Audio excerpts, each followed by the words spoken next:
Фотосуреттен мәңгілік парсы жауһарына дейін. Әрбір отбасында махаббат, мұра және ұмытылмас сәттер туралы сыр шертетін ерекше фотосурет бар. Сол қымбат ақ-қара естелікті музей деңгейіндегі сапада қолмен тоқылған парсы кілеміне айналдырғаныңызды елестетіп көріңіз. Әрбір портрет мыңдаған түйін арқылы аса мұқият қолмен тоқылады. Әрбір бет әлпеті, әрбір деталь және әрбір эмоция шеберлікпен бейнеленіп, өмірге келгендей әсер қалдырады.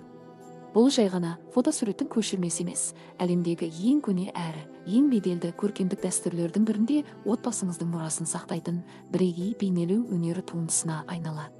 Дэниел Бакер жасаған қолмен тоқылған парсы портреттік кілемі мәртебенің, мәдениеттің және уақыт сынынан өтетін шеберліктің символы. Қарапайым фотосуреттен айырмашылығы, ол бірнеше ұрпаққа қызмет ету үшін жасалады және ата-анадан балаға мұра болып қалатын қымбат отбасылық жәдігер. Оның бойында терең эмоционалдық әрі жоғары көркемдік құндылық тоғысады.